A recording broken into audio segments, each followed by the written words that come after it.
সাম্য এগ্রোর পক্ষ থেকে সকলকে শুভেচ্ছা জানাচ্ছি। সুপ্রিয় দর্শক, আপনারা যে ভিডিওতে চারাগুলো দেখছেন এগুলো উচ্চ ফলনশীল হাইব্রিড জাতের পেঁপের চারা। যারা পেঁপের চারা রোপণ করবেন ভাবছেন তারা চাইলে কিন্তু এই চারাগুলো ক্রয় করে রোপণ করতে পারেন। তো একটা বিষয় আপনাদের সঙ্গে কথা বলে রাখি, পেঁপে চারা রোপণের জন্য কিন্তু সবচাইতে যে উপযুক্ত সময় কিংবা আমরা বলি যে সঠিক সময়, সেই সঠিক সময়টা হচ্ছে মার্চ থেকে জুন মাস পর্যন্ত। এই মার্চ মাস থেকে জুন মাস কিন্তু পেঁপে রোপণের একদমই উপযুক্ত সময়। কিন্তু একটা সমস্যা কি জানেন, এই উপযুক্ত সময়ের মধ্যে কিন্তু তাপমাত্রাটা কিন্তু অধিক পরিমাণে হয়ে থাকে। তো সে কারণে অনেকে ভাবে যে এই গরমের মধ্যে পেঁপে চারা আসলে রোপণ করাটা ঠিক হবে কি না। কিন্তু না দর্শক, আপনাদের একটা জ্ঞাতাতে জানিয়ে রাখা ভালো যে পেঁপে চারা রোপণের কিন্তু সবচেয়ে উপযুক্ত সময় কিন্তু এই সময়টা যাচ্ছে। তো এই গরমের মধ্যে কিন্তু আপনারা কিভাবে চারাগুলো জমিতে রোপণ করবেন সেই বিষয়ে কিন্তু আমি যদি একটু আপনাদেরকে পরামর্শ দেওয়ার চেষ্টা করি।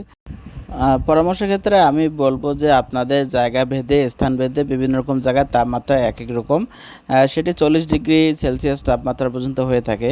তো সেক্ষেত্রে আপনারা কি করবেন জানেন, চারাগুলো আপনারা নিয়ে একদম সকালে মানে সূর্য ওঠার পরে পরে যে যখন আবহাওয়াটা ঠান্ডা থাকে তখন কিন্তু আপনার হচ্ছে চারাটা সকালবেলা রোপণ করবেন। তারপরে যখন রোদ উঠে যাবে তখন কিন্তু আর রোপণ করা যাবে না। আপনাদেরকে একদম রোদ কমার পরে আপনার বিকাল টাইমে, আপনার যখন তাপমাত্রা মোটামুটি একটা সহনীয় পর্যায়ে আসবে তখন কিন্তু আপনাদের বিকালবেলা চারাগুলো রোপণ করতে হবে।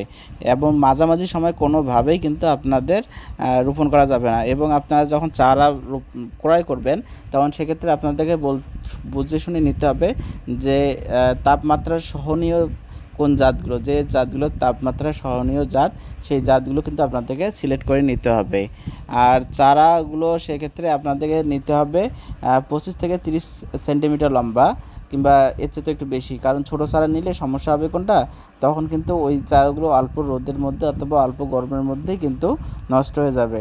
এই ভিডিওতে যে চারাগুলো দেখছেন এগুলো কিন্তু একদম মনে করেন যে রোপণের জন্য একদম কাঙ্ক্ষিত। এই সময় যে চারাগুলো, যে ধরনের চারা রোপণ করার প্রয়োজন সেই জন্য উপযুক্ত চারা হয়ে গেছে।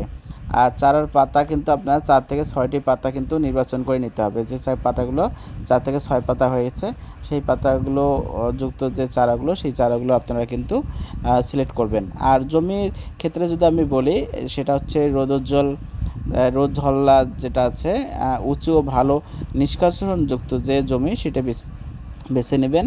আর জমি ভালোভাবে চাষ করে মাটি ঝুরঝুর করে নিতে হবে। প্রতি গাছের জন্য 2 ফিট গভীর ও 2 ফিট চওড়া গর্ত করে নিতে হবে এবং গাছ থেকে গাছের দূরত্ব 6 থেকে 8 ফিট হচ্ছে উপযুক্ত। আর প্রতিনিয়ত আমরা যে কাজটা আপনাদেরকে বলে থাকি, সেক্ষেত্রে প্রতি গর্তে 5 থেকে 7 কেজি পচা গোবর, 200 গ্রাম টিএসপি, 100 গ্রাম হচ্ছে এমওপি এবং 50 গ্রাম জিপসাম মিশিয়ে গর্ত 7 থেকে 10 দিন আগে তৈরি করে নিতে হবে। সঙ্গে সঙ্গে যে আপনারা এই কাজগুলো করবেন আর সঙ্গে সঙ্গে রোপণ করবেন, এই কাজটা মোটেও আপনারা কখনোই করবেন না, তাহলে কিন্তু চারাগুলো নষ্ট হওয়ার সম্ভাবনা সবসময় থেকে থাকে। আর রোপণের পদ্ধতির ক্ষেত্রে আমরা যদি আবারও বলি, চারার শিকড়ে মাটি সহ গর্তের মাঝখানে রাখতে হবে। আর শিকড় যেন বাঁকা না হয় সেদিকে খেয়াল রাখতে হবে। গর্ত মাটি ও পচা গোবরের মিশ্রণ দিয়ে ভরাট করতে হবে এবং হালকা চাপ দিতে হবে। রোপণের পরে কিন্তু একটু হালকা পরিমাণ আপনারা পানি দেবেন। আর একটা কথা দর্শক, আপনাদেরকে যেটা বলছিলাম যে যে গরমের ক্ষেত্রে যে বিষয়টা, সেক্ষেত্রে আপনাদের একটু বিশেষ যত্ন যদি নেওয়ার কথা বলা হয়, সেক্ষেত্রে বলা হচ্ছে যে প্রথম সপ্তাহে প্রতিদিন সকাল বা বিকেলে হালকা করে পানি দিয়ে নেবেন। মাটি আর্দ্রতা ধরে রাখার জন্য জলাবদ্ধ, মাটি আর্দ্রতা যেন আর্দ্র থাকে, আর্দ্র রাখুন এবং জলাবদ্ধতা যেন না হয় সেটা খেয়াল রাখবেন। আর অতিরিক্ত রোদ থেকে চারা রক্ষায় খড় বা পাতা দিয়ে মাটি ঢেকে রাখতে পারেন। সেক্ষেত্রে কিন্তু মালচিং পদ্ধতি কিন্তু মোটামুটি ব্যবহার করতে পারেন। প্রয়োজনে অস্থায়ী ছায়া তৈরি করতে পারেন। আর মাছি বা পোকার আক্রমণ দেখলে জৈব কীটনাশক বা যে আপনার কীটনাশক যেগুলো ওষুধের দোকানে গিয়ে আপনার ভালো জিজ্ঞেস করবেন যে ভালো কীটনাশক কোনটা, সেটা ইউজ করতে পারেন। আর আপনারা অর্গানিকভাবে নিম তেলও কিন্তু ইউজ করতে পারেন। আর রোপণের 15 দিন পর প্রতি গাছে 50 গ্রাম ইউরিয়া এবং 25 দিন পর আবার একই পরিমাণ ইউরিয়া দিতে হবে। আর নিয়মিত তো আগাছা পরিষ্কার করতে হবে। ডালপালাগুলো যেগুলো আছে সেগুলো একটু দেখে শুনে পরিচর্যা করবেন এবং মাটি আলগা করে দিবেন। ফল ধরার সময় গাছকে বাঁশের সাথে খুঁটিয়ে দেবেন। এগুলো বিষয়ে আমরা অনেকগুলো আলোচনা করছি, আর নতুন করে আলোচনা করতে চাচ্ছি না।